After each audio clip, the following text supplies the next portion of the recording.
Mais um foguete sai da plataforma de lançamento indo para a Estação Espacial Internacional. Para entregar uma carga lá, seria preciso pagar cerca de $18 mil por cada 450 gramas dela. Imagine gastar tanto dinheiro em apenas 3 bananas. Assim, o peso do foguete da nave espacial em si é calculado literalmente a cada parafuso e cada grama. E os engenheiros normalmente usam cerca de 270 quilos de tinta branca para cobrir o foguete. Isso dá $10.800.000. Vamos ver. Você poderia comprar uma escuna de 3 metros, um Bugatti Veyron folheado a ouro ou uma cobertura em Manhattan, talvez até 2 com esse dinheiro. Ou quem sabe, até uma ilha particular. Bom, uma pequena. E os engenheiros têm que pintar os foguetes de branco para que eles não virem fornos voadores. Imagine-se sentado dentro de um carro preto, estacionado no sol do meio-dia no verão. O ar-condicionado está desligado. Você vai começar a se sentir desconfortável em alguns minutos. Mas, se o seu automóvel for branco, ele vai esquentar mais devagar. Tudo se resume à refletividade do material. Quando os raios do sol tocam uma superfície preta, eles são absorvidos. Como resultado, tudo o que está embaixo dela se aquece. Mas quando atingem uma superfície branca, são refletidos. Essa superfície absorve muito menos calor. É por isso que você sente mais calor no verão vestindo uma camiseta preta do que uma branca. E também fica mais bonito. Estou só divagando. Mas as naves espaciais voam no espaço, onde a temperatura é de cerca de menos 270 graus. E o espaço também é um vácuo. Isso significa que não há partículas de ar que possam transferir calor para lá. Portanto, nada bloqueia os raios do sol, impedindo de aquecer a superfície do foguete a temperaturas insanas. Se este fosse preto, absorveria todos os raios e os astronautas se sentiriam como um frango no forno. Além do calor, o Sol emite radiação. O campo magnético e a atmosfera da Terra nos protegem do efeito destrutivo dela. Mas esse escudo não existe no espaço. Portanto, a tinta branca na superfície da espaçonave também defende os astronautas da radiação. Os trajes espaciais são brancos pelo mesmo motivo. A própria Estação Espacial Internacional também. Na Terra, a maioria dos aviões é pintada de branco. Mesmo com essa cor, uma espaçonave pode esquentar muito, e o outro lado dela, onde os raios do sol não pegam, vai esfriar muito.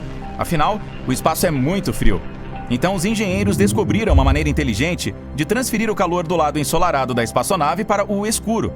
Existem tubos cheios de amônia por baixo da carcaça dela. A amônia evapora após absorver o calor da superfície. Em seguida, ela transporta esse calor para o lado mais frio da espaçonave. Lá, libera o calor e retorna à sua forma líquida. Depois disso, volta para o lado iluminado da espaçonave. A segunda razão pela qual se pinta a nave espacial de branco é que o espaço é preto. Se fosse aplicada uma tinta de mesma cor, não seria possível enxergá-la, o que tornaria difícil atracá-la a outra espaçonave ou a EEI. Já uma branca é perfeitamente visível contra o fundo preto do espaço. A terceira razão é que se pode ver até o menor dano em uma pintada de branco. Muito antes do lançamento, ela é montada em um hangar com dezenas de peças diferentes. Em seguida, é entregue na plataforma de lançamento. E se algo deu errado nesse processo, será possível ver qualquer arranhão ou rachadura na carcaça branca. Ou, se alguma peça estiver vazando, dá para notar rapidamente uma mancha na superfície branca. Mas não é apenas a superfície das naves espaciais da EEI que são pintadas de branco. O interior também. Se você olhar as fotos dos astronautas na Estação Espacial Internacional, verá que a maior parte do interior é branco ou bege. Novamente, tudo se resume à refletividade dessa cor. A energia elétrica é um recurso importante da EEI. Cada lâmpada e LED devem ser usados economicamente, e as superfícies brancas refletem efetivamente a luz das lâmpadas em toda a estação. Dessa forma, não fica escuro lá, mesmo sem muitos dispositivos de iluminação. E este é o Saturno V, o foguete lunar americano dos anos 70. Ele é o maior, mais forte e mais pesado com carga útil já feito. E não é totalmente branco. Ainda mais interessante, suas partes brancas são pintadas assim para fornecer proteção contra o sol escaldante da Flórida na plataforma de lançamento. Mas você também pode ver listras pretas por todo o corpo dele. Graças a elas, as câmeras no solo podem determinar a velocidade de rotação. A questão é que no lançamento, um foguete gira exatamente como uma flecha disparada de um arco. Isso o ajuda a ficar mais estável durante o voo. No momento em que é lançado e começa a girar, todas as câmeras de vídeo são apontadas para ele. Quando os especialistas assistem ao vídeo do lançamento, analisam cada quadro. e prestam atenção em como as listras pretas se movem. Dessa forma, conseguem calcular a velocidade de rotação. Agora vamos dar uma olhada no ônibus espacial. Você sempre conseguiria reconhecê-lo pelo enorme tanque laranja preso na espaçonave. Ele contém oxigênio líquido e hidrogênio para impulsionar o veículo em órbita. E é laranja porque é coberto com espuma isolante. O oxigênio e o hidrogênio só ficam no estado líquido em temperaturas extremamente baixas e sob alta pressão. Então, os engenheiros tentaram proteger o combustível do superaquecimento com esse isolamento. Mas, originalmente, o tanque era branco também. O motivo era o mesmo: refletir os raios do sol. Mais tarde, porém, os engenheiros decidiram que o isolamento de espuma seria suficiente e a camada de tinta foi removida. Assim, conseguiram economizar cerca de 270 quilos de peso e levar mais carga útil para o espaço. E 270 quilos equivalem a cerca de 270 litros de água ou 900 hambúrgueres grandes. Uau, como isso entrou a bordo? Curiosamente, o ônibus espacial em si não era totalmente branco, tinha um fundo preto. Isso é para suportar o calor extremo da reentrada na atmosfera da Terra. Quando completa sua missão no espaço, começa a descer. Na altitude de, digamos, cerca de 120 quilômetros, ele se desloca a 25 vezes a velocidade do som. Quando o ônibus espacial reentra na atmosfera, literalmente colide com partículas de ar e começa a frear. Nesse ponto, a parte inferior dele esquenta devido ao atrito com o ar. Experimente esfregar as palmas das mãos. Elas ficam aquecidas. O mesmo acontece com a parte inferior do veículo espacial. Só que ela aquece a até 1260 graus Celsius. Em comparação, a temperatura de uma frigideira quente é cerca de 6 vezes mais baixa. É só tocar e ver. Não faça isso. É por isso que os engenheiros devem proteger a parte inferior do ônibus espacial do superaquecimento com telhas pretas especiais, chamadas de HRSI, sigla em inglês que significa Isolamento de Superfície Reutilizável de Alta Temperatura. Interessante.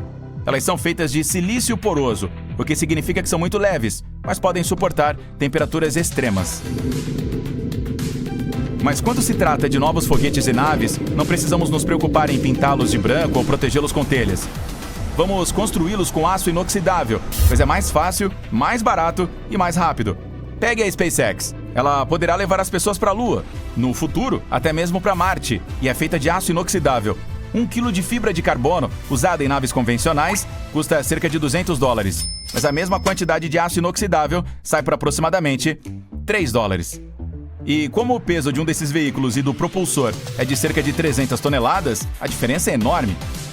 O aço inoxidável também reflete bem os raios do sol. Mesmo sendo escuro, é brilhante, para que a espaçonave não superaqueça.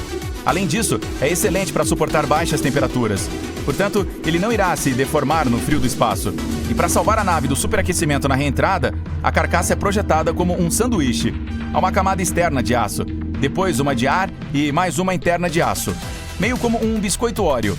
O ar atua como isolante térmico. Então, o veículo espacial com pessoas a bordo é anexado ao impulsionador na plataforma de lançamento. Foi dada a partida. O impulsionador ajuda o veículo espacial a sair da gravidade da Terra e então se desacopla. Nesse ponto, a nave aciona seus motores e entra em órbita. A essa altura, já gastou quase todo o combustível. Enquanto isso, o impulsionador entra novamente na atmosfera, faz uma aterrissagem suave e atraca com uma nave de reabastecimento. Ignição. O impulsionador é lançado novamente, coloca a espaçonave em órbita e retorna à Terra. A nave de reabastecimento atraca com a espaçonave e a reabastece com combustível. E também transfere carga. Em seguida, desacopla e retorna à Terra para sua próxima missão. Ao mesmo tempo, liga seus motores de viagem espacial e se dirige ao seu destino. A viagem a Marte levará cerca de 7 meses. A SpaceX também planeja usar a espaçonave para viajar pela Terra. Os lançamentos podem ocorrer em plataformas de água próximas a grandes cidades. Então, a jornada para o outro lado do nosso planeta não levará mais do que 1 hora. Imagine só, você é um astronauta atravessando o cosmos em sua nave espacial de última geração, mas de repente percebe que está ficando sem combustível. O que fazer preso no meio do espaço? Dificilmente existe algo como um poço de gasolina flutuante. A boa notícia é que você não vai ficar parado. Uma nave espacial nunca vai parar depois de ficar sem combustível. Tudo porque basicamente não há atmosfera no espaço. É daí que vem a popular frase, no espaço ninguém pode ouvi-lo gritar. O som viaja através da vibração de minúsculos átomos e moléculas. No espaço, onde não há ar, simplesmente não há como o som viajar. O mesmo serve para a nossa nave espacial. Como não há ar, também há uma completa falta de resistência do ar. Essas minúsculas partículas que existem no espaço são muito pequenas para reduzir o impulso da nave espacial ou arrastá-la de volta. Por causa disso, a maioria das naves espaciais realmente desliga seus motores durante a maior parte de sua jornada. Então, não acredite naqueles filmes que mostram naves espaciais com seus motores ligados o tempo todo. Isso é completamente fictício. Ao contrário das embarcações na água, uma nave no espaço não precisa de impulso constante para continuar indo em frente. Normalmente, seu motor só é acionado por períodos super curtos de tempo. Isso não é apenas prático, mas também economiza dinheiro. É muito caro transportar combustível para o espaço, pois é pesado. É por isso que as sondas espaciais tentam usar o mínimo de combustível possível. Elas precisam de combustível quando decolam da Terra e depois novamente para voltarem à atmosfera. Isso acontece quando precisam desacelerar após o retorno. Embora carros e trens tenham freios, não é tão simples assim levar uma nave espacial a uma parada súbita. Os motores são necessários para desacelerar a nave ou levá-la a uma parada completa. Isso envolve acionar estrategicamente propulsores incríveis na parte frontal da nave, a fim de criar o arrasto necessário e reduzir a velocidade da nave espacial. Mas esse processo também requer níveis de precisão muito altos. Um movimento errado e você está torrado, literalmente. Acione os propulsores rápido demais e a nave espacial incendiará enquanto você entra novamente na atmosfera da Terra a milhares de quilômetros por hora. Viajar muito devagar também pode causar problemas, porque neste caso, você pode perder completamente a órbita do nosso planeta e passar pela Terra. E a maioria das naves espaciais não tem combustível suficiente para uma segunda tentativa. Portanto, viajar muito devagar precisa ser evitado a todo custo. Mas voltando ao problema em questão, isso basicamente significa que qualquer veículo com um tanque vazio continuará viajando na mesma velocidade pelo espaço até que eventualmente encontre algo. Simplesmente não há outra maneira de parar. E espere, na verdade, talvez isso não seja uma boa notícia. Se você ficar preso, é bastante improvável que seus amigos da NASA organizem uma missão de resgate. Isso parece meio triste, mas faz sentido. Quando montarem uma nova equipe e encontrarem uma nave para o resgate, você já terá viajado tão longe no espaço que levaria anos para chegar até você. Isso também custaria uma quantia enorme de dinheiro. A NASA gasta em média 152 milhões de dólares para lançar uma nave para o espaço. Isso é tanto quanto comprar 6 novos Lamborghinis topo de linha. Ainda mais maluco, o primeiro ônibus espacial custou à NASA 49 bilhões de dólares para ser desenvolvido e lançado. Infelizmente, uma vez que você tenha deixado a órbita terrestre, é quase impossível que volte sem combustível. Foi o que de fato aconteceu com a sonda Dawn da NASA em 2018. Certo dia, a sonda ficou sem combustível. Isso a deixou completamente sem direção no meio do espaço. Ela parou de transmitir sinais para a Terra, pondo fim a uma missão de 11 anos que estabeleceu muitos recordes espaciais. A nave espacial não podia mais gerar eletricidade, pois não tinha combustível para mover seus painéis solares para apontá-los para o Sol. E até hoje, ela ainda está flutuando em algum lugar do espaço em um estado de abandono. Felizmente, a Dawn não tinha astronautas a bordo. A nave espacial começou a orbitar o planeta não Ceres, que era o objeto que estava investigando originalmente. Para contexto, uma órbita é um caminho curvo em torno de uma estrela, planeta ou lua em que um objeto fica preso. Mas espere, a NASA é especialista em todas as coisas relacionadas a naves espaciais. Então, primeiro de tudo, como eles permitiram que uma nave ficasse sem combustível? Na verdade, é super difícil medir com precisão a quantidade de combustível que será necessária no espaço.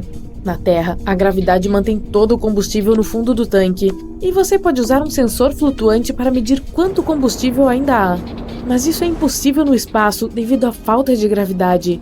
Em vez disso, uma abordagem comum é adicionar uma bexiga de ar ao tanque de combustível que é pressurizada antes do lançamento para empurrar o combustível em linhas. Quanto mais combustível é usado, mais essa bexiga se expande. Ela ocupa mais espaço e mantém o combustível sob a quantidade certa de pressão. Essa pressão é monitorada. É assim que se pode saber quanto combustível resta. Como dá pra ver, é muito mais complicado do que aqui na Terra. Mas digamos que houvesse astronautas a bordo de uma nave espacial que ficou sem combustível. Por quanto tempo eles poderiam sobreviver? Bom, isso depende da quantidade de comida e água a bordo. A NASA geralmente calcula a quantidade exata de comida que os astronautas precisam para sua viagem, para evitar adicionar peso extra à nave espacial. Mas a boa notícia é que esse alimento pode tecnicamente ser racionado e seu consumo pode ser feito aos poucos. Isso porque a comida de astronauta vem em embalagens especiais para impedir que estrague. Não há geladeiras a bordo da nave espacial. A comida vem em bolsas claras e flexíveis que podem ser cortadas com uma tesoura. Todos os alimentos são pré-cozidos e processados, por isso não precisam ser armazenados na geladeira. As únicas exceções são frutas e vegetais frescos. Essas são as únicas coisas que precisam ser comidas rapidamente, pois vão estragar. Hoje, os astronautas também trabalham com nutricionistas para que possam escolher os alimentos que gostam de comer. Eles podem escolher entre vários produtos, incluindo sopa de cogumelo, macarrão e queijo, frango, carne bovina, presunto, nozes e até biscoitos deliciosos. O coquetel de camarão é aparentemente um dos favoritos entre os astronautas por causa do sabor picante. Bebidas saborizadas também vêm em pó, tipo Tang, ou sacos de café instantâneo como os que você tem no armário da sua cozinha. Curiosamente, os astronautas geralmente relatam não sentir fome no espaço. Portanto, pode ser mais fácil do que você imagina racionar a comida. Mas, mesmo que possa fazer sua comida durar, e a água, como é que fica?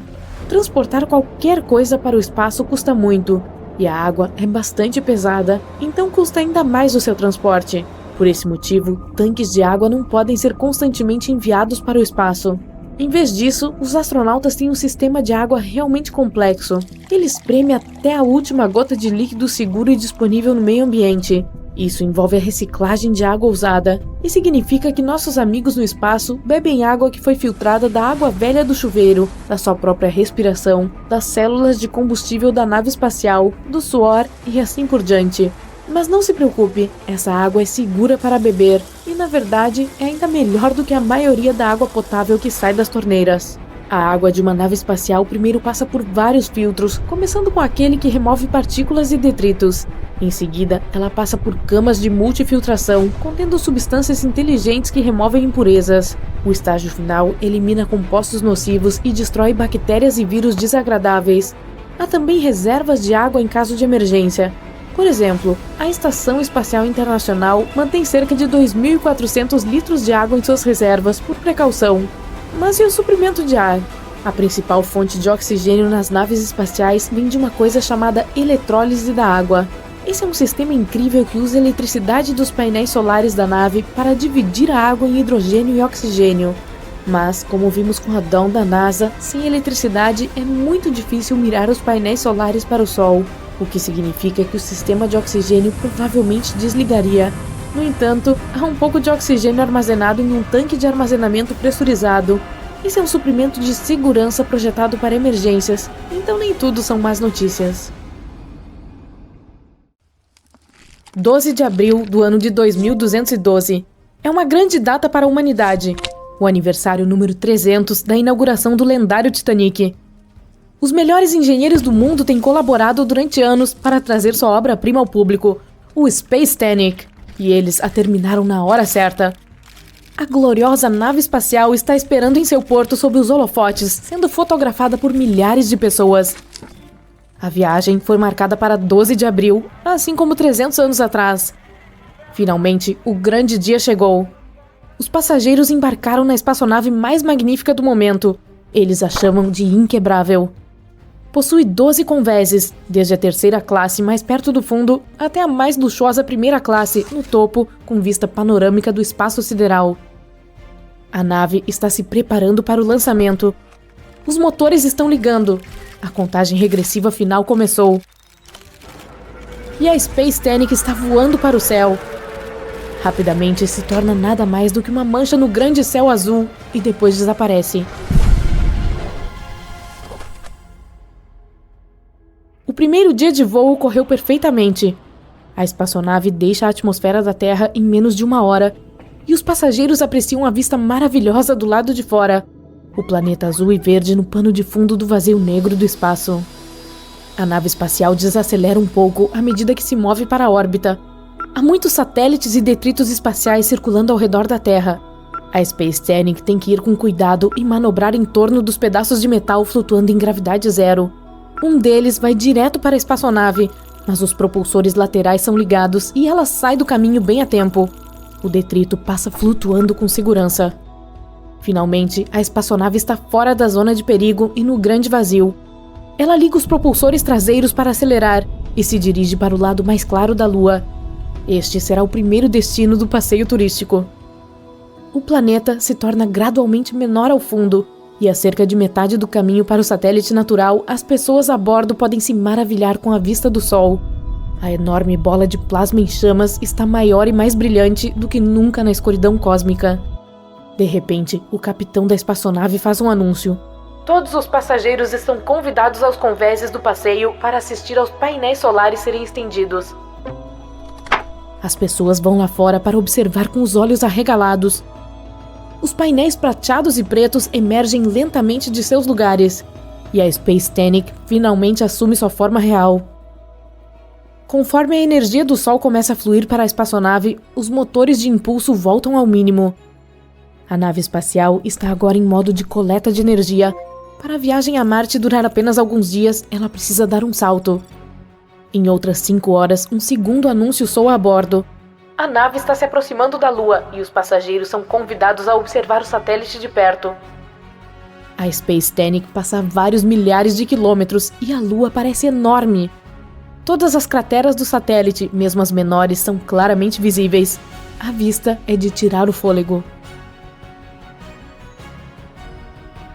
A Lua fica para trás e as luzes na nave diminuem. Não há mudança natural de dia e noite no espaço, então a tripulação monitora o tempo e imita a mudança. O dia seguinte não promete nada de interessante, pois haverá uma longa travessia da Lua até Marte. Os passageiros estão indo dormir em suas cabines. Não acontece quase nada nos próximos 2 dias. Nos convéses, há diversos tipos de entretenimento para os hóspedes, desde academias e piscinas a salas de jogos e salões de dança. As pessoas perambulam pelos convéses do passeio, apreciando as vistas serenas do espaço. Nada sugere problemas. No 4º dia, o capitão finalmente anuncia que a Space Tanic está se preparando para o salto de trânsito em 30 minutos. Quando chega a hora, os passageiros sentem apenas um leve puxão enquanto a enorme nave espacial salta através do espaço-tempo, entrando nas proximidades de Marte. Muitos passageiros saem para olhar o planeta vermelho, que já é visível no abismo escuro. A excursão está entrando em sua fase final, mas o pouso está previsto apenas para a madrugada. Às 23 horas, quando a maioria dos passageiros já estava em suas camas, a Space Tanic dá início às manobras finais. É necessário dar uma pequena volta em Marte, porque o porto fica do outro lado do planeta. Alguns dos passageiros não conseguem dormir e ficam no convés do passeio, observando enquanto o solo vermelho passa lentamente a vários milhares de quilômetros abaixo deles. O voo está chegando ao fim. Faltam apenas algumas horas para o pouso. A espaçonave está na órbita do outro lado de Marte. Tudo está quieto, muito quieto.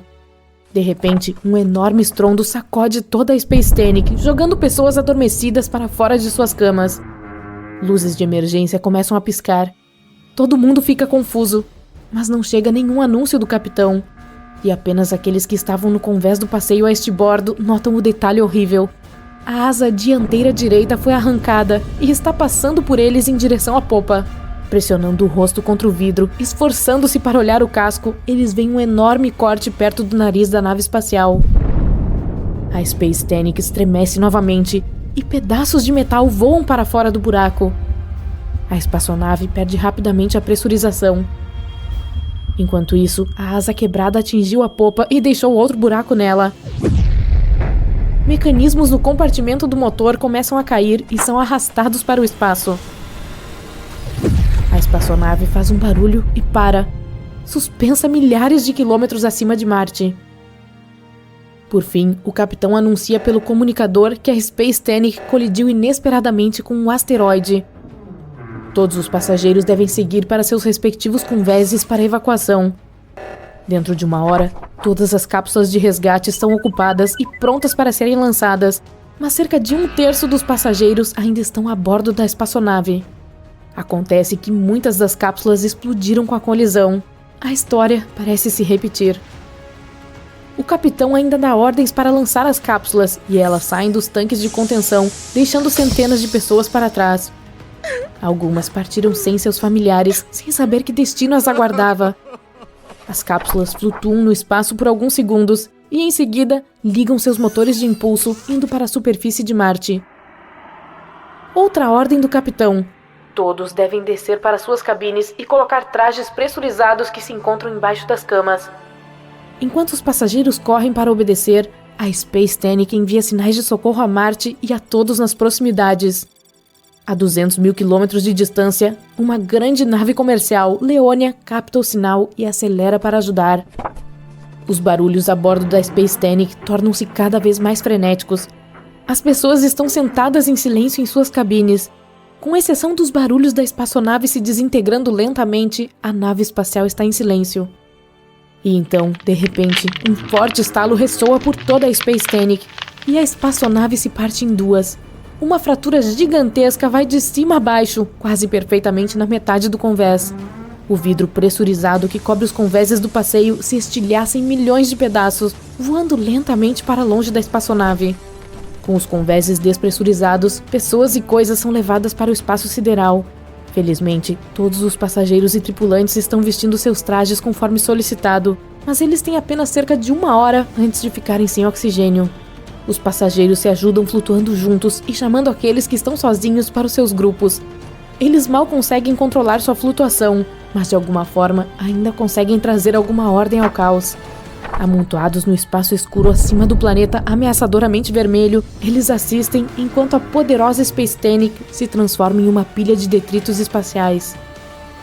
45 minutos se passaram. O oxigênio está acabando e as pessoas tentam respirar o mais lenta e cuidadosamente possível. Ainda não há ajuda à vista e todos estão se preparando para o pior. Mas então, alguém começa a acenar e apontar para algum lugar. É um ponto brilhante, um pouco diferente das estrelas no espaço distante, mas está se aproximando a cada segundo. E em 5 minutos, as pessoas aliviadas veem uma nave espacial vindo em sua direção. A Leonia chegou bem a tempo de salvar o dia. Rapidamente, mas sem pressa, a tripulação da Leonia reúne todos que flutuam no espaço ao redor dos restos da Space Tannic e os transporta a bordo de sua espaçonave. O último dos sobreviventes tinha oxigênio suficiente para apenas mais 3 minutos. Em algumas horas, a Leonia pousa com segurança no principal porto espacial de Marte. Nos jornais surgem manchetes do dia em que o Titanic afundou novamente. Muitos aeroportos são construídos perto da água e há uma série de razões para isso. Em primeiro lugar, a maioria dos aeroportos está localizada em grandes cidades, e as grandes cidades geralmente são construídas perto de algum tipo de água. Naquela época, antes de existirem caminhões e da construção de estradas adequadas, as mercadorias eram transportadas por navio.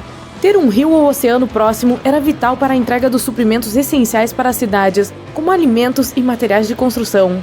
Isso também permitiu que o comércio impulsionasse as economias locais. Como a maioria das pessoas viaja para as grandes cidades a negócios e a passeio e não para as áreas rurais, fazia sentido construir aeroportos lá. A alta demanda por viagens significava que os aeroportos eram necessários e também seriam lucrativos. Mas essa não é a única razão pela qual eles são construídos perto da água. As grandes cidades costumam ser superpopulosas e os aeroportos exigem grandes áreas. Imagine tentar encontrar um espaço grande o suficiente no meio da cidade de Nova York para colocar um aeroporto. Seria simplesmente impossível. As áreas próximas à água geralmente são um pouco mais rurais, então tem mais espaço do que as grandes cidades cheias de arranha-céus. No entanto, alguns países foram além. A terra é realmente escassa no Japão. Então, para construir o aeroporto internacional de Kansai, os arquitetos de Osaka avançaram 5 quilômetros da costa para dentro da Baía de Osaka e construíram uma ilha artificial. A ilha tem 4 quilômetros de comprimento e 2,5 quilômetros de largura. Ela é tão grande que pode até ser vista do espaço. Levou 38 meses para ser concluída e os viajantes podem chegar à ilha principal de Honshu de carro, trem ou balsa de alta velocidade. O Aeroporto Internacional de Kansai foi inaugurado em 1994 e se tornou o primeiro aeroporto do mundo a ser construído no mar. Apesar da localização, ele tem o terminal aeroportuário mais longo do mundo, com um comprimento de aproximadamente 1,5 km. Os aviões também não podem ter obstáculos ao seu redor durante o pouso. Seria muito difícil tentar pousar um avião com obstruções. Isso inclui árvores, montanhas, edifícios e linhas de energia. Sobre a água, nada impedirá os aviões de decolar ou pousar, tornando tudo muito mais seguro. Em ilhas montanhosas, as pistas costumam ser paralelas ao oceano, já que as montanhas ficam mais no interior delas. igualzinho ao que acontece no aeroporto de Gran Canária, situado em uma das Ilhas Canárias. Isso também está relacionado a razões de segurança. Se um avião tiver que cancelar uma aterrissagem na pista e dar a volta novamente, deve haver espaço suficiente para ele fazer isso com segurança, sem bater em nada. Ele também precisa conseguir arremeter em um ângulo seguro para evitar problemas para os passageiros no interior da aeronave. Alcançar uma altitude segura é muito mais fácil, rápido e seguro por via marítima, em comparação com grandes cidades ou áreas montanhosas. Por falar em falhas em pousos, os pilotos são treinados para lidar com problemas no motor na decolagem. Se um avião atingir a velocidade certa para a decolagem, ele terá que sair da pista, mesmo se um motor falhar. Mas não se preocupe, os aviões ainda conseguem voar com um só motor. Isso só requer um pouco mais de esforço. Devido à capacidade reduzida, ele leva mais tempo para atingir a altitude certa e é necessário mais espaço para a decolagem. A decolagem em direção ao oceano torna mais fácil subir até uma altitude segura sem se preocupar em colidir com qualquer obstáculo. Outra razão para os aeroportos serem construídos no nível da água é que quanto mais alto, mais rarefeito o ar fica. Isso faz com que a impulsão dos motores diminua, bem como a sustentação produzida pelas asas. Partir de áreas mais altas significa que é mais difícil para os aviões decolarem. Em termos financeiros, isso significa construir pistas mais longas que custam mais, e ninguém quer isso. Isso também significa que os aviões precisam de menos combustível, pois não gastam tanta energia na decolagem, e há menos ruído, já que as aeronaves não precisam forçar tanto. Mas apesar de os aviões ficarem menos barulhentos, os aeroportos terão níveis de ruído bastante altos. Imagine ouvir aviões voando sobre a sua casa enquanto você tenta dormir à noite. Esse é um motivo-chave pelo qual os aeroportos geralmente são construídos na costa, longe das áreas residenciais, só que os peixes geralmente não apresentam queixas pelo barulho. Em alguns países, os aeroportos realmente precisam fornecer atualizações para as casas próximas que serão afetadas pelo ruído. A Alemanha é um desses países, e eles fazem de tudo, desde melhorar os telhados até colocar isolamento nas paredes para abafar todo aquele ruído. Construir perto da costa significa que eles não precisam pagar por todas essas adaptações caras, o que economiza muito dinheiro para o aeroporto. As áreas costeiras também têm vantagens climáticas para voar. A brisa do mar é um vento constante que sopra da água para o continente. A maioria dos aviões pousa e decola com o vento, tornando este o lugar perfeito para construir um aeroporto, pois não haverá atrasos causados por ventos fortes inesperados. Mas embora as brisas marinhas que chegam na primavera e no verão sejam ótimas, as áreas próximas à água podem estar sujeitas à neblina durante o outono e o inverno, então essa parte tem seus prós e contras. Mas nem todo aeroporto fica na costa, pois isso também representa uma série de problemas. Um dos maiores deles são os pássaros. Nossos amigos de penas amam a costa por causa dos peixes deliciosos, mas podem causar grandes problemas para os pilotos. No entanto, os aeroportos conseguem contornar isso usando táticas de intimidação. Os pássaros realmente não gostam de barulho, e os aviões não são as coisas mais silenciosas que existem. Os aeroportos também fazem barulho e até treinam falcões para espantar pássaros que estão no caminho. O risco mais óbvio de construir perto do mar, porém, são as inundações. Aeroportos custam muito dinheiro para construir e os aviões também não são baratos. Em 2018, o aeroporto de Kansai foi inundado pelo tufão Jebi. Foi necessário cancelar todas as operações por 2 dias, e a água subiu tanto que danificou os motores dos aviões. Embora os aeroportos costeiros implementem medidas de proteção contra inundações, é muito difícil salvar tudo de um tufão. Com a elevação do nível do mar e um aumento nas condições meteorológicas extremas, essas inundações também parecem cada vez mais prováveis de acontecer. 1/4 dos 100 aeroportos mais movimentados do mundo fica a menos de 10 metros acima do nível do mar, e 12 deles, incluindo os de Nova York, São Francisco e Xangai, estão a menos de 5 metros. Caramba! Toda aquela água representa outro problema. Se os aviões ultrapassarem a pista, não terão para onde ir. Ultrapassar assim é basicamente quando o piloto subestima o comprimento da pista e não atinge a velocidade de decolagem a tempo. Geralmente, há faixas extras de concreto ou grama para onde o avião pode correr quando os aeroportos são no continente. Haveria alguns danos ao avião neste caso, mas nada grave. Mas com aeroportos costeiros, o avião pode ir direto para a água. Felizmente, há uma nova tecnologia que visa impedir que isso aconteça. Esses novos kits permitem que os pilotos façam todos os cálculos de voo, incluindo as condições climáticas que possam afetar a decolagem. Esse sistema calcula a quantidade de pista que o avião precisará para parar. Muitos aeroportos também colocaram concreto macio ao final das pistas para evitar um desastre aquático. Quando o avião desliza sobre o concreto macio, ele fica preso e isso o impede de ir para muito longe. Também há questões financeiras com a construção de aeroportos próximos à água. O custo de áreas em proximidade da costa ou de lagos é geralmente mais alto do que no interior do continente devido à demanda. Tipo, 40% da população dos Estados Unidos vive na costa, apesar de as áreas costeiras representarem apenas cerca de 10% da área continental total de lá. Os aeroportos exigem a construção em terrenos planos, mas eles nem sempre são fáceis de encontrar, e os terrenos costeiros podem apresentar problemas específicos devido às condições da areia e dos pântanos. Mas isso não significa que não seja possível. Um dos aeroportos mais famosos do mundo, o JFK de Nova York, foi construído em um pântano. A terra era muito mais barata do que o normal, e pântanos não podem ser usados para muita coisa. Claro, pode custar muito dinheiro tornar o terreno adequado para suportar cargas pesadas, mas isso tudo foi resolvido. Encontrar uma área tão grande perto de uma das cidades mais famosas do mundo foi um raro achado, mesmo se tratando de um pântano.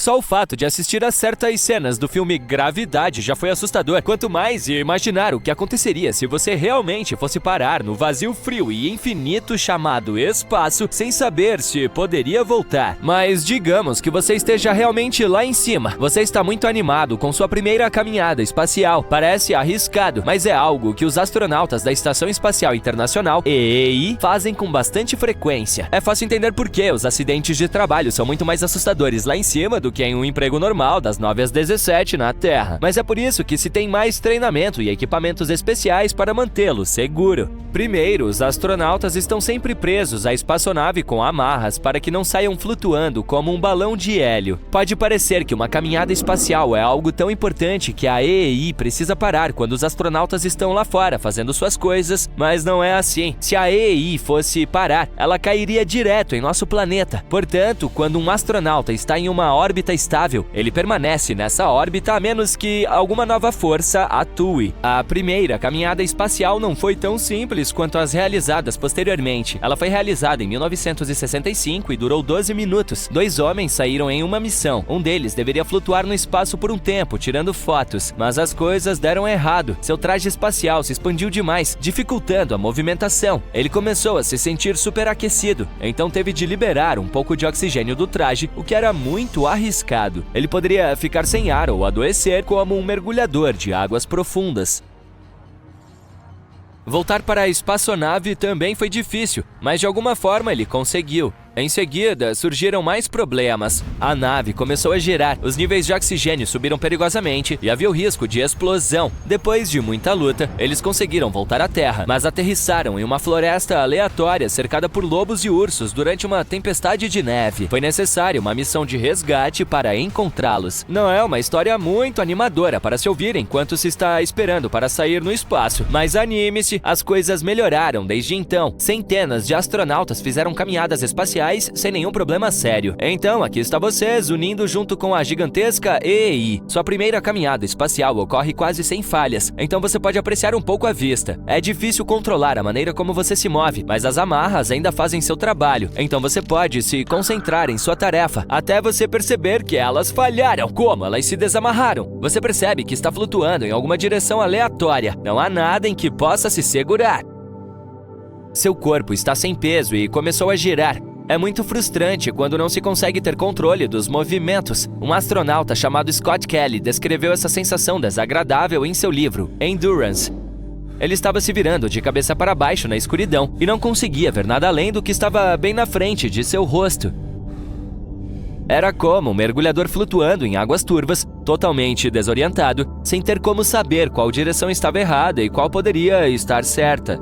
No espaço, você não pode chutar ou se debater para mudar seu curso. Pode ser divertido flutuar dentro de uma espaçonave com gravidade zero, brincando e fazendo coisas divertidas. Mas ver apenas o vazio infinito cheio de estrelas à distância e saber o que pode acontecer torna a experiência assustadora. E agora, você está se aproximando da atmosfera da Terra. Pode parecer a opção mais segura, porque faz você se sentir como se estivesse voltando para casa. Mas na realidade, é melhor esperar que você mude de direção. Se seu ângulo e velocidade estiverem errados, você poderá entrar novamente na atmosfera do planeta e se queimar. Não soa muito legal. A NASA treina astronautas para essas situações. Então você sabe qual é o seu próximo passo. Ativar um jetpack de emergência chamado Safer. Essa ferramenta foi projetada para ajudá-lo a se estabilizar e e se movimentar no espaço. Você nem precisa das amarras. Pode controlar os movimentos do seu jetpack com um pequeno joystick. Finalmente, todas aquelas horas jogando videogame valerão a pena. Esses jetpacks tornaram-se uma parte inevitável do pacote de caminhada espacial há quase 30 anos, em 1994. Até o momento, nenhum astronauta precisou usar um durante uma caminhada espacial. Ufa! Você está de volta à rota e está se afastando da atmosfera da Terra. Você está se aproximando da EI, voando manualmente. Opa, esses jetpacks têm uma grande falha. Eles têm uma quantidade limitada de combustível e seu Safer acabou de ficar sem. Certo, respire fundo. Uma das coisas mais importantes que todo astronauta precisa aprender é estar preparado para literalmente qualquer coisa. É por isso que passam por sessões de treinamento bastante intensas, para que possam manter a calma, mesmo em situações muito estressantes. Há muito tempo, a NASA escolhia astronautas entre os pilotos de teste que passavam por um treinamento rigoroso nas selvas das Filipinas sem nenhuma ajuda, portanto, sem instruções ou suprimentos. Mais tarde, implementaram um regime de treinamento especial com exercícios ao ar livre em diferentes ambientes climáticos e até mesmo debaixo d'água para simular as condições no espaço. Hoje em dia, os astronautas são treinados para trabalhar em equipes e manter a concentração e a calma ao lidar com tarefas difíceis. Por exemplo, quando precisaram consertar o telescópio Hubble, os astronautas tiveram que trabalhar por mais de 8 horas nas condições adversas do espaço para remover uma peça quebrada. Foi uma tarefa frustrante. Além disso, as luvas que tiveram de usar tornaram as coisas mais difíceis, mas mesmo assim eles conseguiram. Eles também treinam em uma piscina de água gigante em Houston, que é uma réplica muito boa da EI. É lá que eles praticam caminhadas espaciais e tentam consertar coisas enquanto estão debaixo d'água o tempo todo. A água faz com que eles se sintam sem peso, enquanto seus trajes são pesados o suficiente para imitar os efeitos que eles poderiam experimentar durante as caminhadas espaciais. Também é necessário ter sessões com psicólogos aeroespaciais. Eles ajudam os astronautas a lidar com o estresse e a se manterem mentalmente fortes. Eles examinam os astronautas antes, durante e depois das missões, ajudando a escolher os melhores candidatos para as caminhadas espaciais. Nem todos podem passar por essas condições adversas. De 16, apenas 10 são escolhidos. Embora muitas medidas de segurança sejam tomadas, o espaço ainda é um lugar imprevisível onde não temos tanto poder quanto gostaríamos. Em 1973, durante uma caminhada espacial na Estação Espacial Skylab, 2 astronautas estavam em uma situação muito arriscada. Eles estavam no espaço, consertando coisas, mas não tinham os mesmos jetpacks práticos que os astronautas têm hoje. Eles só podiam contar com as amarras de segurança. De repente, as matrizes solares nas quais estavam trabalhando se moveram inesperadamente e os empurraram para fora de sua posição, quase os fazendo cair no espaço. Felizmente, as cordas de segurança fizeram seu trabalho. Fortes, resistentes ao calor e presas à cintura dos astronautas, essas amarras podem suportar um peso de cerca de 400 quilos. Esse acidente ocorreu antes de o Safer entrar em uso. Quando se está no espaço, muitas coisas podem dar errado e, às vezes, nem mesmo o treinamento e o equipamento dos astronautas podem ajudar a resolver o problema. É aí que o Centro de Controle da Missão na Terra entra em ação. Milhares de pessoas trabalham na Terra para dar suporte aos astronautas na EI. Mas se o sistema de comunicação não funcionar ou se ninguém estiver perto o suficiente para ajudar, é aí que a operação de resgate é interrompida. Você continuará se movendo em uma direção aleatória, esperando que as 7,5 horas de ar que você tem se esgotem. Está com fome? Infelizmente, você não pode consumir nada além da água que tem no capacete. Talvez você parasse de girar em algum momento. A vista seria fascinante. Você veria o sol nascer e se pôr cerca de 5 vezes, dependendo de onde você estivesse. E enquanto você se distanciava e a Terra se transformava em um pequeno ponto perdido entre asteroides, estrelas e detritos espaciais, uma imagem aleatória viria à sua mente. Um deslumbrante pôr do sol na praia, o som das ondas e sua pizza favorita. Agora, está tão longe que quase parece fazer parte de outra dimensão.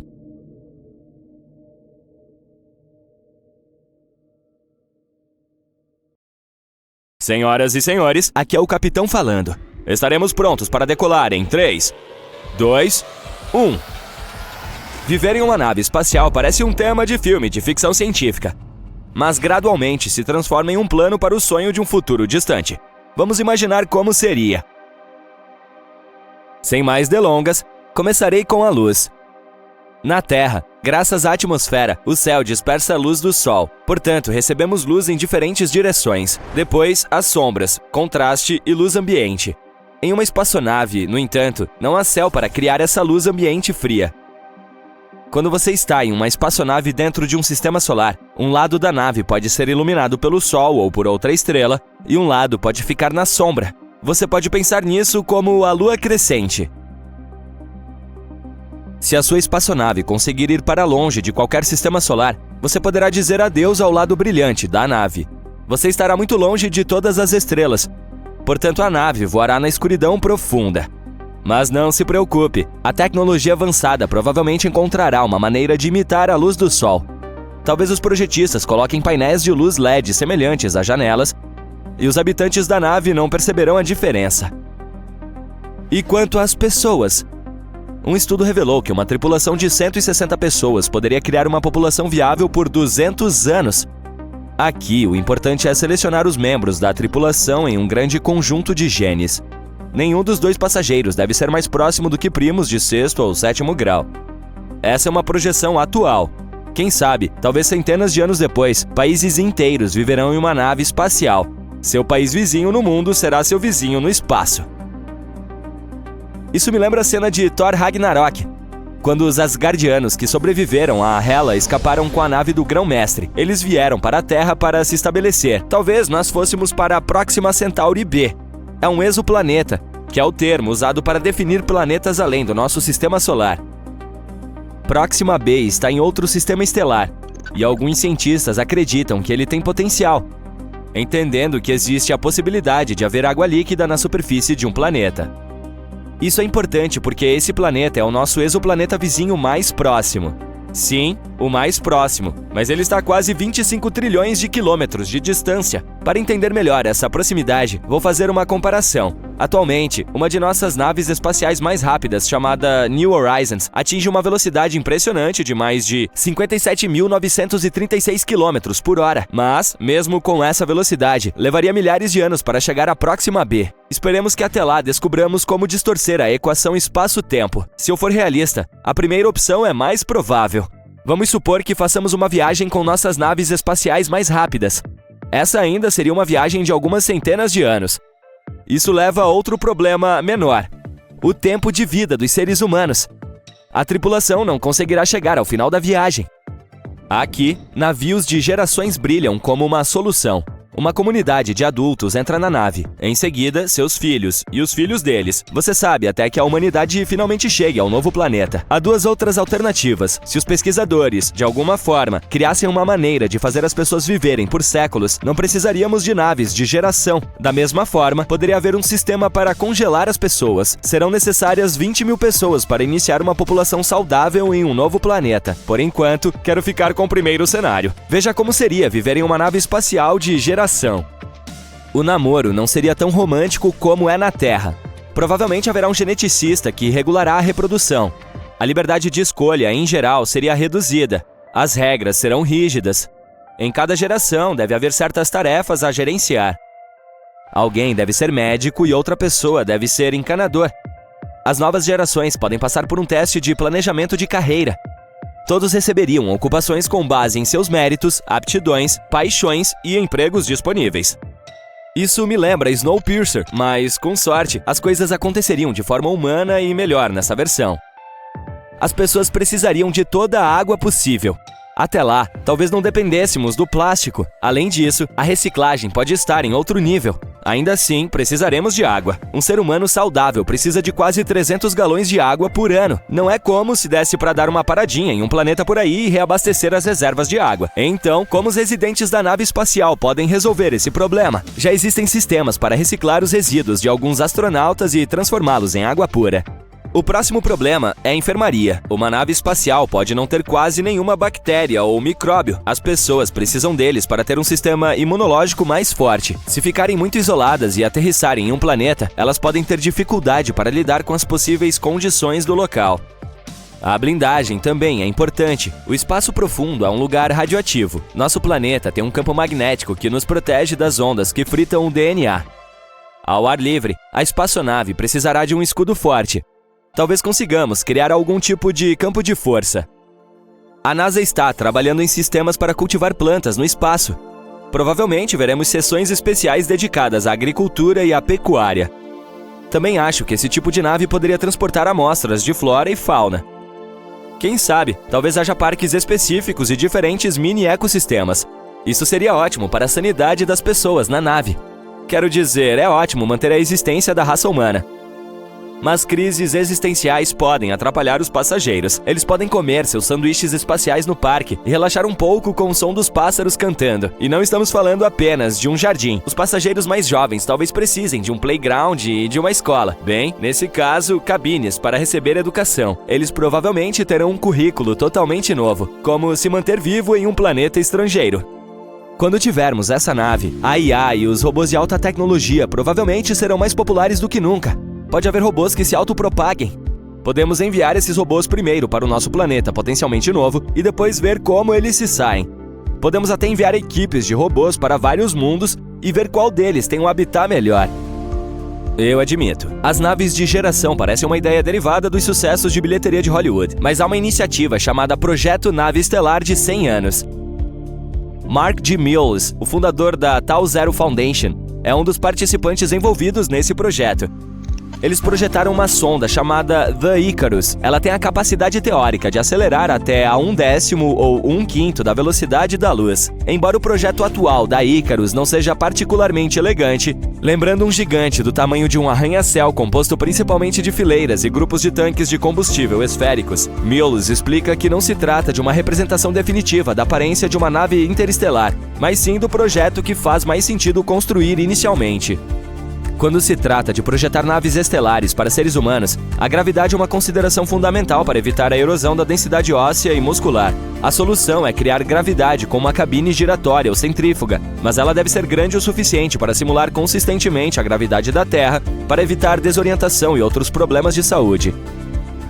Existe um plano de chegada? Supondo que vamos pousar em Europa ou Próxima B. A tripulação e os passageiros precisam estar preparados para diferentes cenários. Deve haver equipamentos para escanear o território, ou até mesmo dispositivos de autodefesa para se protegerem de formas de vida potencialmente hostis. Quando chegarem, eles também precisarão de ferramentas para construir suas novas casas. Talvez eles iniciem uma espécie de tecnologia avançada para viajar por outros planetas. Oi, mamãe! Eu trouxe uma pedra da superfície de Marte de presente para você. Poderá haver novas ocupações e um guia de viagens espaciais ao vivo. E talvez precisemos de algum tipo de documento, como um visto, para entrar em outros planetas habitáveis. A previsão de uma chuva de meteoritos. Portanto, fique em sua base nos próximos 2 anos, diz o apresentador. Ok, vou me acalmar aqui. Então, como você imaginaria uma nave capaz de transportar seres humanos de um sistema solar para outro? Ela teria algum tipo de asas ou se pareceria com um foguete? Conte-me mais sobre o projeto que está em sua mente. A humanidade está enfrentando o maior perigo de todos os tempos. Nosso Sol está desaparecendo. Em 500 anos, todo o sistema solar estará mergulhado na escuridão e no frio eterno. Para salvar nossa civilização, as pessoas começam a construir uma enorme nave espacial que acomodará a população de todo o mundo dentro dela e irá para o espaço profundo. Em menos de 400 anos, a construção da nave está finalmente concluída. O Sol já está chegando ao fim. É muito menor e mais frio, tornando o clima da Terra frio e severo. Você e o resto dos habitantes do planeta embarcarão na maior nave espacial da história. O embarque em si começou há vários anos, antes mesmo de a nave estar completamente construída. Para evitar uma multidão multibilionária, foi organizada uma programação eletrônica, com o envio de convites para aqueles que deveriam embarcar em breve. Vários milhões de pessoas poderiam embarcar em um mês. A regra principal é viajar com pouca bagagem. Você pode levar 2 conjuntos de roupas, itens de higiene pessoal, um telefone, fones de ouvido e o seu livro preferido. Você chega ao local de embarque e vê uma enorme arca do tamanho de uma grande ilha, com o dobro da altura do edifício Empire State. Ao redor da nave, há uma enorme cidade agarrada às suas paredes. Trabalhadores da construção civil e engenheiros vivem aqui há décadas. Você está em uma longa fila, uma de 100. O acesso à nave é concedido a quem possui um documento de identidade válido. A identidade está vinculada à área de descanso dessa pessoa. Cada pessoa tem 2 metros quadrados de espaço, com uma cama e uma mesa de cabeceira. É claro que poderia ser muito menos espaço se as pessoas simplesmente se acomodassem em cápsulas de sono e voassem para um novo planeta. mas nenhum planeta adequado para a vida foi encontrado ainda, então a nave será sua casa por um bom tempo. Muito do espaço da nave é ocupado pela sala de máquinas. Enormes geradores de energia e motores potentes apoiarão o movimento de longo prazo de uma nave pesada no espaço sideral. Por fim, o embarque e a colonização estão encerrados. Os motores estão ligando. Uma voz está vindo dos alto-falantes e se espalhando por toda a nave, em contagem regressiva a partir de 10. Estes são seus últimos segundos na Terra. A arca decola, queimando toda a área em que estava. As pessoas olham para baixo, para sua antiga casa, com tristeza, mas ela está sendo substituída por esperança quando retornam seus olhares para o céu. A nave é dividida em 200 grandes seções de tamanhos variados. Cada seção é um país. Apesar dessa divisão, as regras da nave são iguais para todos: gerar energia, manter a paz e ajudar uns aos outros. A energia é produzida por bicicletas ergométricas. Uma pessoa pedala e gera energia cinética que abastece os motores. Este é o dever diário de todos. Por pelo menos 1 hora todas as manhãs, você pega uma bicicleta ergométrica e faz exercícios, garantindo o funcionamento normal da nave, mantendo sua atividade física e reduzindo o estresse. Então, você come e vai trabalhar. Aqui, assim como na Terra, você passa por lojas, bibliotecas e cinemas. A moeda é unificada para todos a bordo. Com o dinheiro que você ganha, você pode mudar de sua pequena cabine para uma maior. E claro, assim como na Terra, algumas pessoas conseguem facilmente muito dinheiro, enquanto outras trabalham 24 horas por dia, 7 dias por semana por uns trocados. Essa desigualdade não o incomoda tanto quanto antes. As pessoas do futuro aprenderam a valorizar a paz e o sossego, de modo que ninguém se arrisca a lutar no espaço limitado de moradia em meio ao vazio negro. Na nave existem zonas com ambientes verdes. São pequenos jardins botânicos que crescem com a ajuda de luz artificial. As plantas fornecem oxigênio à nave e ajudam as pessoas a se sentirem mais em casa. As reservas de água são grandes, porém limitadas. Para ajudar a conservá-la, as pessoas processam seus fluidos corporais. Eles são coletados em tanques especiais, filtrados, cuidadosamente purificados e, em seguida, enviados de volta para os recipientes de água potável. Mais de 50% dos resíduos de cada pessoa são transformados em água. A água fresca é reabastecida a partir do próprio espaço. A cada poucos anos, a nave se aproxima de um planeta. Com a ajuda de scanners e raios-x, os geólogos encontram rios ou lagos subterrâneos. Em seguida, eles enviam uma plataforma de perfuração para lá, bombeiam a quantidade necessária de água e a puxam de volta para a nave. Infelizmente, não há nada útil nesses planetas, exceto água. A maioria dos planetas não tem atmosfera e é inadequado para a vida humana. As pessoas procuram um local com condições ideais. Elas estão procurando uma cópia da Terra. Com a ajuda de tecnologias alimentares modernas, os cientistas conseguiram substituir vegetais, frutas e carnes naturais por versões artificiais. Maçãs ou batatas reais também estão disponíveis, mas são raras e extremamente caras. A nave já está viajando pelo espaço por várias décadas. As pessoas estão acostumadas com seu novo estilo de vida. Crianças nascem, as gerações mudam. As crianças nascidas e criadas na arca espacial ouvem, de olhos arregalados, histórias de pessoas idosas sobre como a vida era linda na Terra. Mas, a cada ano que passa, existem cada vez menos dessas pessoas que se lembram de seu planeta natal. Os filhos da arca estão lentamente aceitando que a nave pode permanecer como seu lar para sempre, mas ainda continuam procurando. Os cientistas usam telescópios e equipamentos poderosos para explorar o espaço e todos os dias procuram planetas potencialmente habitáveis. Ainda assim, não há nenhum por perto. Os mundos mais promissores estão a milhares de anos-luz de distância da nave. Enquanto isso, o espírito pacífico da primeira geração de moradores da Arca se foi. As pessoas começam a quebrar as regras e o descontentamento está crescendo. Nem todo mundo pedala as bicicletas agora e falhas de energia se tornam mais frequentes. A desigualdade social é uma questão problemática. Algumas partes da nave se transformaram em favelas, enquanto outras se transformaram em moradias de luxo. O equipamento se desgasta gradualmente, dificultando a extração de água, e a maioria das plantas em zonas naturais murcha por causa dos sistemas de ventilação entupidos. Para economizar mais energia, algumas partes da nave estão sem fornecimento de ar e eletricidade. As pessoas que moravam nessas áreas precisam se deslocar para a parte central da nave. O espaço já apertado fica ainda menor. E com a falta de espaço pessoal, a irritação é crescente. Logo, fica óbvio que não há outra saída a não ser criar um motor mais rápido que a luz, ou motor FTL. Isso exigiria reformas grandes e mudanças na estrutura da nave. O assunto está em votação e, surpreendentemente, nem todos concordam. Algumas pessoas não querem correr riscos e já estão acostumadas a considerar a nave como seu lar. Elas querem usar os recursos da nave para reparos globais. As opiniões das pessoas estão divididas.